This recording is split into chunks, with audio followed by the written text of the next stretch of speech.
When most people picture Manhattan, they imagine a skyline: glass, steel, light. What rarely enters the frame is what lies 1, 2, sometimes 3 stories below the sidewalks. Americans hurry across every day. Step off the tourist routes in Lower Manhattan into the older blocks of the Financial District, Tribeca, the fringes of Chinatown, and something quietly wrong begins to appear.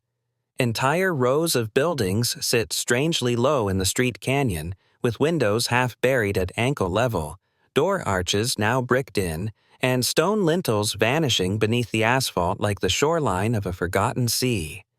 Local guides and city historians will tell you this is simple street raising, the inevitable result of centuries of resurfacing, utility work, and flood mitigation.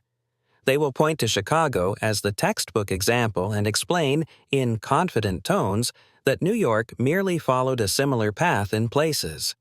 Yet, the more carefully one looks, the less that simple answer suffices. There are facades in Lower Manhattan where the current entrance, the one every office worker uses, is clearly carved into what used to be the second floor. The original doorway, with its full arch and ornamental stonework, now peers out at a retaining wall of dirt and concrete, as if the building is slowly drowning in manufactured ground. Walk the older side streets around City Hall, toward the Brooklyn Bridge, and those basement windows begin to form a pattern. They are not random. They run in continuous horizontal bands with identical proportions and masonry detailing, all aligned to a level that now sits a meter or more below the sidewalk. If these were merely ad hoc cellars punched into foundations after the fact, the pattern should be chaotic. Instead, what emerges is the ghost of a vanished ground floor, sometimes two. In some pre-war photographs, what is now a basement bar or storage room once opened directly onto the street, its threshold at grade, its steps leading gently downward into a lobby that no longer exists in its original context. Then there are the windows in the ground. In parts of Soho and the old warehouse districts, cast-iron facades show what appear to be full-sized windows cut off halfway, glass panes staring into dirt, ventilation grills where one would expect eye-level views. Modern owners explain this away as clever use of subgrade space. New York real estate allows no volume to go unused.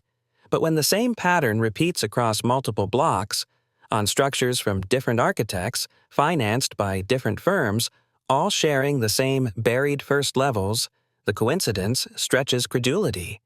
Somewhere between the asphalt and the original stone thresholds, a layer of the city has been quietly entombed. The official narrative insists that these anomalies represent piecemeal adaptation, new sewer lines, flood protection, and the relentless layering of urban infrastructure. Yet beneath this rationalization lurks a more disquieting possibility, that a significant portion of Manhattan was not simply built up over centuries, but built on top of something else. Not just older foundations in the conventional archaeological sense, but a previous iteration of the city, operating at a different ground level, serving a population and an infrastructure we no longer acknowledge. The question then ceases to be, why are there windows in the ground, and becomes something far more unsettling? What exactly did we bury to make the Manhattan we know today? If the buried windows and half-submerged first floors hint at a lower Manhattan swallowed by rising ground, the rail and transit infrastructure below the island tells an even stranger story. Official maps present a reassuringly neat diagram: colored lines, labeled stations, clear purposes. But anyone who has ever taken a wrong turn in an older station, Grand Central, Penn Station before its demolition, or the older segments of the subway, knows that the visible platforms are only a fraction of what exists. Dark corridors branch into locked iron gates. Stairways descend to no public access levels. Doors are bolted over where, according to plans, nothing should be. Consider Grand Central Terminal, frequently celebrated as a monument of the early 20th century. Above ground, it is a Beaux-Arts cathedral to rail travel.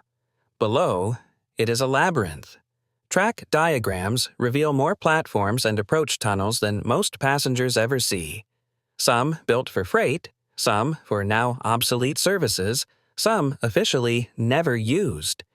Yet, historical photographs and engineering notes show crews working in chambers and on tracks that do not match the visible configuration today. There are references to sealed shafts, bricked-off rooms, and service corridors that once connected to something deeper, something that subsequent renovations quietly erased from public memory. In Midtown, rumors have persisted for decades of a hidden platform beneath the Waldorf Astoria, allegedly used by presidents and dignitaries arriving by private railcar. The story, when it surfaces in magazines and documentaries, is treated as a charming curiosity, a secret track, a private elevator, a Cold War anecdote. But the existence of such a platform, over-engineered, heavily reinforced, and integrated into both the hotel and the terminal's substructure, implies something more than simple convenience. Why design an entire subgrade level for a use so rare and specialized, unless that level was already there, its purpose repurposed, its original context stripped away? Then there are the so-called ghost stations, abandoned platforms you can glimpse from a moving train, tiled walls, obsolete signage, once grand arches now coated in soot. City lore explains them as victims of route changes or platform lengthening.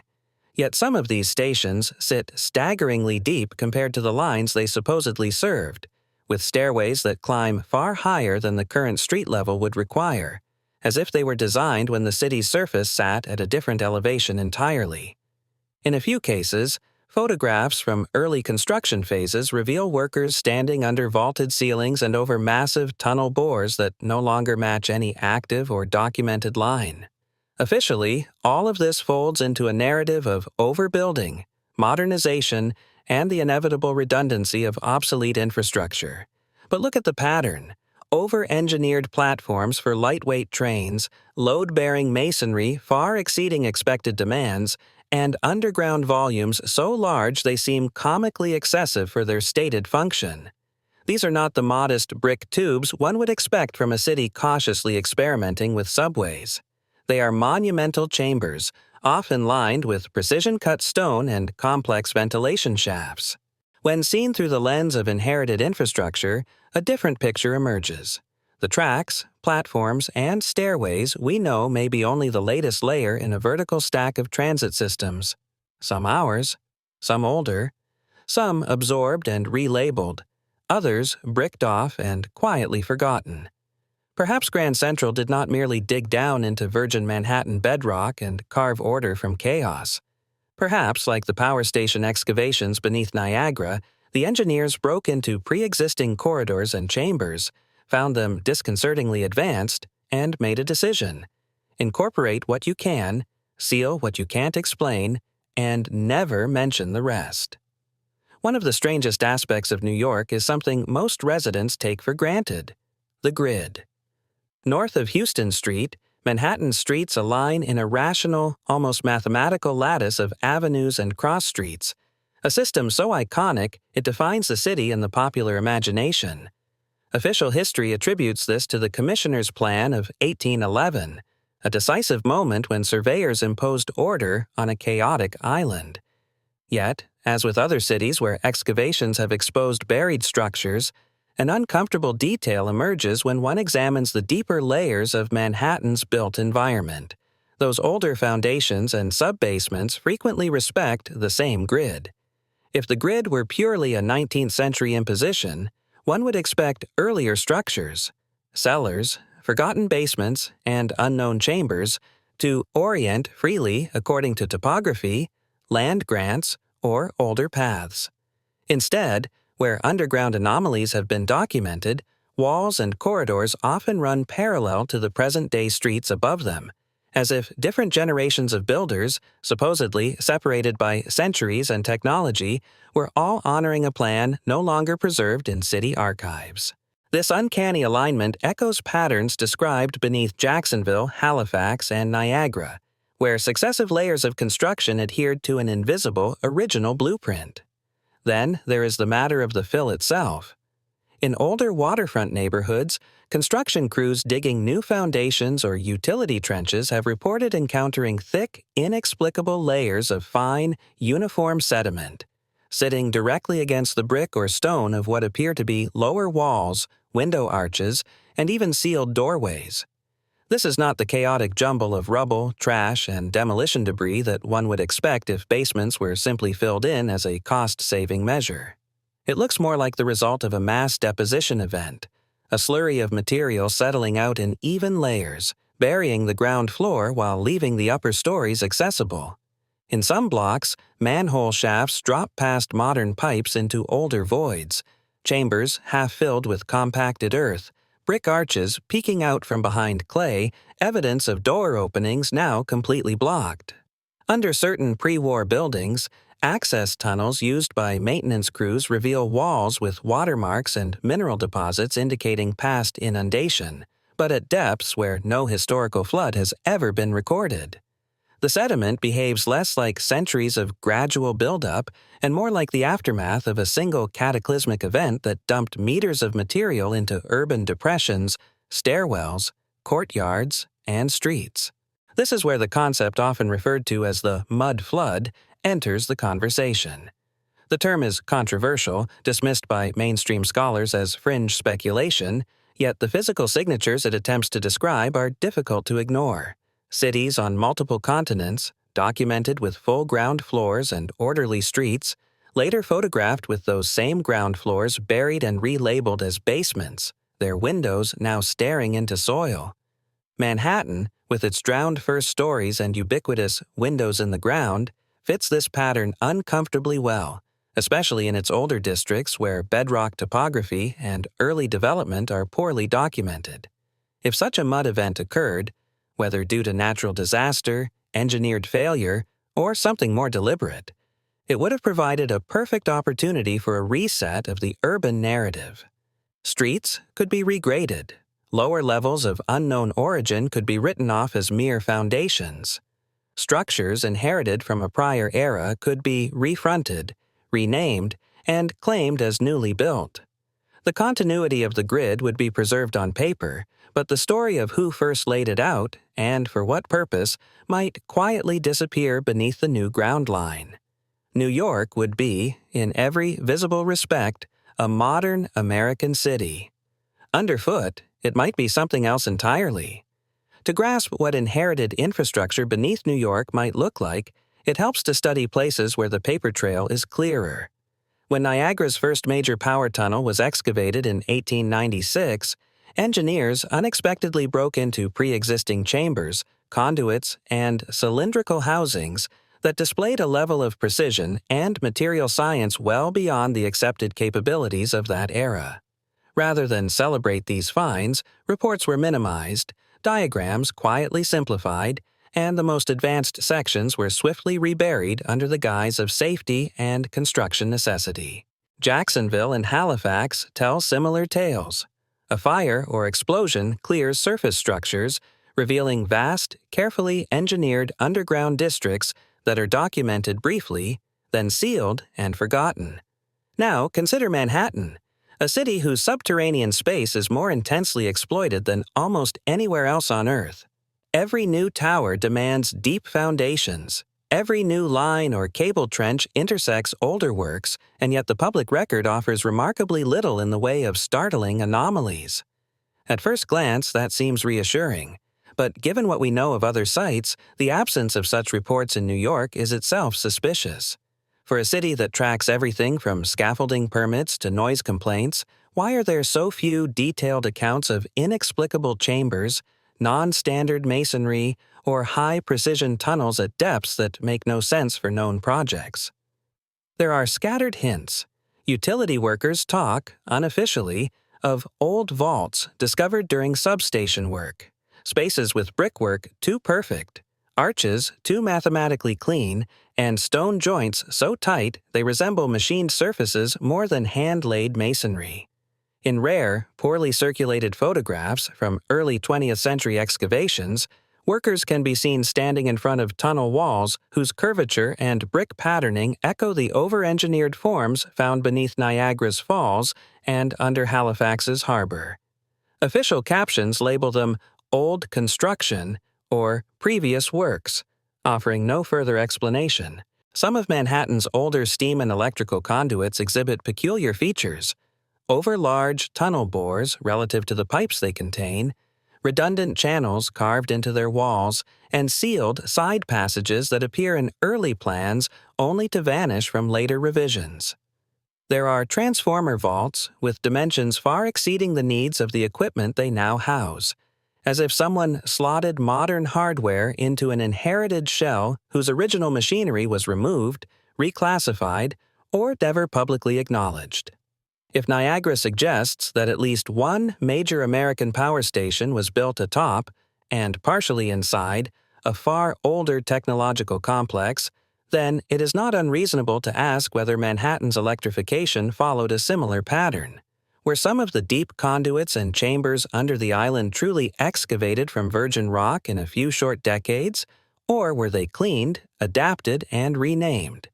If construction teams encountered precisely cut tunnels with built-in cable channels and mysterious crystalline deposits, as they did at Niagara, what incentive would there be to advertise such a discovery in the financial capital of the world? In that scenario, Manhattan's underworld ceases to be a simple stack of modern utilities and becomes a palimpsest of repurposed technology. Subways ride through older bores widened to accommodate rail. Steam tunnels borrow alignments from pre-existing corridors. Electrical conduits inhabit channels whose original purpose might have had nothing to do with copper wire. And the most advanced, least explainable spaces, those that hint at a power system or infrastructure beyond our current understanding, would almost certainly be the first to be sealed, flooded, or permanently integrated into secure zones where only a handful of engineers and security staff ever see them. The more one compares Manhattan's anomalies with those documented beneath Niagara, Jacksonville, Halifax, and even under quiet Midwestern towns, the more a global pattern begins to emerge. In each case, a modern project, a power station, a port reconstruction, a gubernatorial building, digs down expecting bedrock, rubble, or simple previous foundations.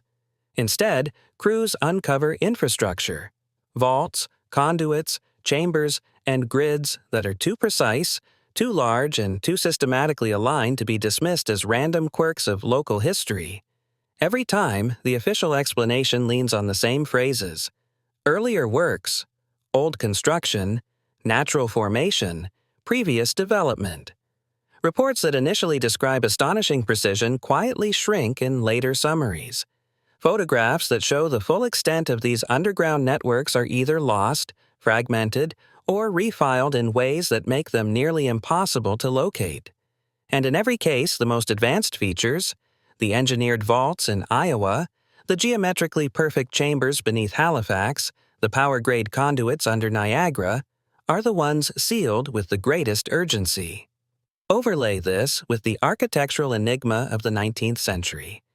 Cities around the world suddenly building monumental stone and masonry structures whose scale, precision, and integrated technology, resonant domes, starfort layouts, multi-level sub-basements, seem wildly out of step with the tools and techniques officially credited to their builders. Add the photogenic but deeply uncomfortable evidence of extraordinarily tall individuals appearing in period photography, often juxtaposed against the outsized doorways and staircases that modern occupants find impractical, but which would have fit those people perfectly. The outlines of a suppressed narrative begin to coalesce, one often labeled, sometimes dismissively, sometimes fearfully, under the name Tartaria. In this narrative, our modern civilization did not single-handedly invent every major aspect of its built environment. It inherited much of it: the grand stations, the massive civic buildings, the integrated energy systems, and yes, the subterranean networks that now lie hidden or repurposed under cities like Manhattan. The so-called mud flood becomes less a fringe myth and more a conceptual label for a global series of burial events, whether natural, engineered, or some combination of both, that provided cover for a systematic rebranding of the world. Within this frame, the buried first floors of Old New York are not crude mistakes of urban planning but scars of that reset. The secret levels beneath Grand Central and the strange overcapacity of Manhattan's oldest conduits cease to be amusing trivia and instead read like fragments of a partially erased operating system. The island itself becomes a node, one of many, in a once coherent network of structures, railways, and power hubs that spanned continents, all speaking a common architectural and engineering language that has been, at best, mistranslated and, at worst, deliberately silenced. For Americans, the implications are deeply personal. The narrative taught in schools is that the United States was built, quite literally, from the ground up by settlers, immigrants, and industrialists who conquered wilderness and raised cities from bare earth. If even a fraction of the inherited infrastructure hypothesis is correct, then the reality is far stranger. Those settlers may have been reoccupiers of a world partially buried and partially abandoned, repurposing a technological and architectural legacy they did not fully understand. This does not diminish the ingenuity or hard work of the generations that followed. If anything, it recasts them as improvisers surviving in the ruins of a forgotten sophistication. But it does invite an uncomfortable question. If Manhattan, the symbolic capital of the modern world, sits atop layers of infrastructure and architecture that do not belong to the story we have been told, what else about our history is missing, minimized, or turned upside down? Stand at the corner of an old Manhattan block on a rainy evening, somewhere in Tribeca or on a narrow street near the East River, and look down. Water pools along the curb, gathering around rusting grates that feed into black rectangles cut into old stone. Just above them, at shin height, are the tops of arched windows, long since bricked over, their curves still visible under flaking paint. Above that, ground floor shops, neon signs, and the noise of traffic. The modern city hums, oblivious to the fact that, architecturally speaking, it is walking on its own shoulders. The story of secret floors beneath New York is not just about hidden train platforms or rumored tunnels used by presidents. It is about the possibility that an entire stratum of urban life, an earlier street level, an earlier infrastructure, perhaps even an earlier population, has been literally and figuratively buried beneath our feet. The evidence is not a single smoking gun but a constellation of inconsistencies, over-engineered substructures, buried doors and windows, oddly aligned underground chambers, and a remarkable reluctance in official records to dwell on anything that does not fit neatly into the accepted timeline. For residents of the United States, trained from childhood to regard their country as young, self-invented, and fully documented, this is a profoundly destabilizing idea. It suggests that we may be living in a partial reconstruction of a world whose true contours are only visible in glimpses. A half-exposed arch in a basement bar, a sealed stairway in a subway station, a vaulted tunnel discovered and then promptly forgotten during routine construction.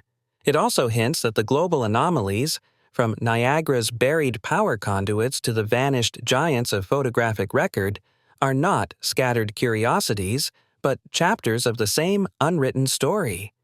The question, ultimately, is not whether one chooses to believe in mudfloods, Tartaria, or inherited infrastructure as rigid dogma. The more productive question is what kind of culture we become if we refuse to investigate compelling anomalies simply because they threaten our narrative comfort. Manhattan's buried levels are an invitation, not a verdict. They invite residents, researchers, and skeptics alike to ask better questions, to demand access to archives and engineering records, to document every bricked-up window and inexplicable sub-basement before renovation erases them. Because if there truly are secret floors beneath New York, not just in the architectural sense, but in the historical and civilizational sense, then ignoring them does not make them disappear. It only ensures that, once again, someone else will decide which parts of the past are worth remembering and which will be quietly left in the dark, behind a locked steel door at the bottom of a stairway no one ever takes.